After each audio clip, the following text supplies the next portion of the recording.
ఎలా ఉన్నారంతా? ఎంజాయ్ చేశారా ఉదయం నుంచి? యువ కెరటాలు 2.0 అంటే 2014 నుంచి 2019 వరకు 6 సంవత్సరాలు ఒక చిన్న కార్యక్రమంతో స్టార్ట్ అయింది. స్వామి వివేకానందుడు అంటే మనందరికీ కూడా ఒక స్ఫూర్తి.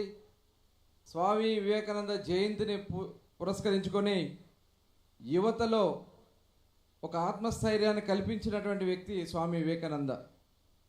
ఆయన చిన్న వయసులోనే ప్రపంచ స్థాయిలో యువతలో ఒక నూతన ఉత్సాహాన్ని నింపినటువంటి వ్యక్తి.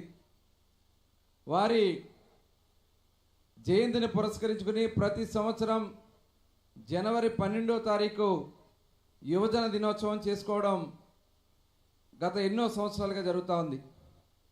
దాన్ని పురస్కరించుకునే మన మచిలీపట్నంలో యువతలో కూడా ఒక నూతన ఉత్తేజం రావాలనే ఉద్దేశంతో యువ కెరటాలు అనే ప్రోగ్రాంని ఇదే హిందూ కాలేజ్ ఆడిటోరియంలో 2014లో జనవరి 12వ తారీఖున ఆ కార్యక్రమాన్ని నిర్వహించడం జరిగింది.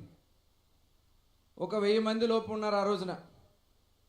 కానీ ఆ స్ఫూర్తి, ఆ రోజున ఆ కార్యక్రమం చేసినటువంటి స్ఫూర్తి బందర్లో అందరికీ తెలిసి, నేను 2014 ఎన్నికల్లో పోటీ చేసినటువంటి సందర్భంలో ఎక్కడికి వెళ్ళినా మా యువతకి ఒక మార్గాన్ని చూపించండి అని చెప్పి వాళ్ళందరూ కూడా అడుగుతూ జరిగింది.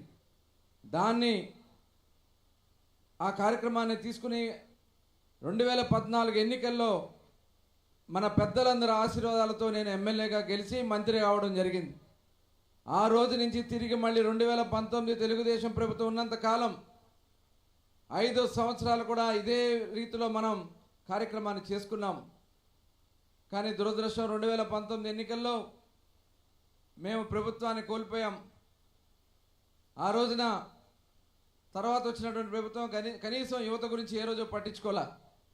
తిరిగి మళ్ళీ ఈరోజు 2024వ సంవత్సరంలో మీ అందరి మన పెద్దలందరి ఆశీర్వాదాలతో ఇవాళ మన ముఖ్యమంత్రిగా నారా చంద్రబాబు నాయుడు గారు, మన ఉప ముఖ్యమంత్రిగా పవన్ కళ్యాణ్ గారు ఇవాళ ఒక ప్రభుత్వాన్ని మనం ఏర్పాటు చేసుకున్నాం. మనకి నారా లోకేష్ గారు ఇవాళ మన హెచ్ఆర్ మినిస్టర్ అంటే ఎడ్యుకేషన్ మినిస్టర్గా ఆయన ఉన్నారు.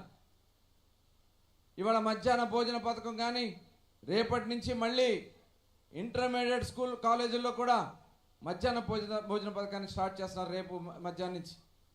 ఇలా ఒక వినూత్న కార్యక్రమాలతో తీసుకెళ్లడమే కాకుండా మన యువతలో ఉన్నటువంటి టాలెంట్ని బయటికి తీయాలనే ఉద్దేశంతో ఈ కార్యక్రమం ఒక ముఖ్య ఉద్దేశం. దానికోసమే ఇవాళ అనేక కార్యక్రమాలు. ఉదయం డ్రాయింగ్, బహుశా నాకు తెలిసి ఎక్కడా కూడా ఇన్ని వేల మంది ఒకే వేదిక మీద కూర్చుని ఇన్ని వేల మంది డ్రాయింగ్ చేసినటువంటి ఘనత ఒక మచిలీపట్నానికే దక్కుద్దనే విషయాన్ని ఈ సందర్భంగా గుర్తు చేస్తా ఉన్నా.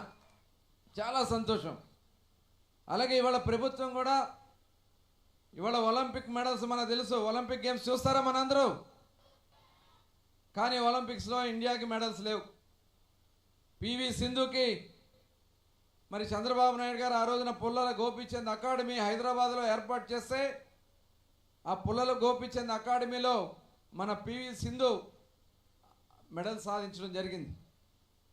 ఇవాళ మళ్ళీ అలాంటి టాలెంట్ని మన వాళ్ళలో ఉంది బయటికి తీయడానికి ఇవాళ మన ముందుకు వచ్చారు టైక్వాండే పెట్రిసియా పోలాండ్ మరి వారు.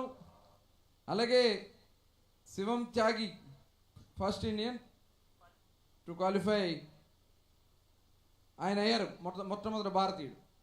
ఇప్పుడు వాళ్ళిద్దరూ మన ఆంధ్ర రాష్ట్రంలో రేపు రాబోయే కాలంలో ఇప్పటి నుంచే చిన్నవాళ్ళలో కొంతమందిని సెలెక్ట్ చేసుకుని రేపు జరిగే ఒలింపిక్స్లో ఆంధ్ర రాష్ట్రానికి అత్యధిక మెడల్స్ తీసుకొచ్చే విధంగా ఇవాళ రాష్ట్ర ముఖ్యమంత్రి గారికి వారిని నాకు విన్నవించడం జరిగింది.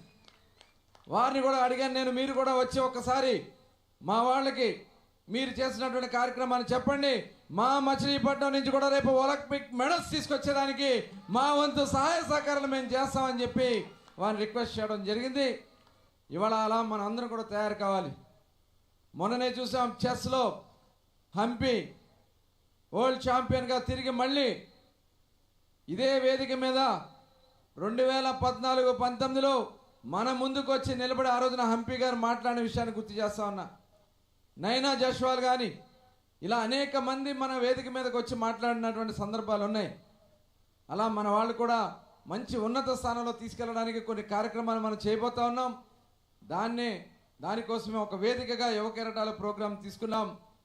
మరి ఇప్పుడు ఇంకా మిగతా కార్యక్రమాలు కూడా ఉన్నాయి కాబట్టి ఆ కార్యక్రమాలు కూడా చేసుకుంటూ రేపు కాలేజీ స్టూడెంట్స్ అందరూ కూడా రేపు రాబోతా ఉన్నారు. మరి ఈరోజు ఇంత పెద్ద ఎత్తున దాదాపు 12-15 వేల మంది పిల్లలు వీరందరూ కూడా ఇక్కడ రావడం అనేది చాలా సంతోషం.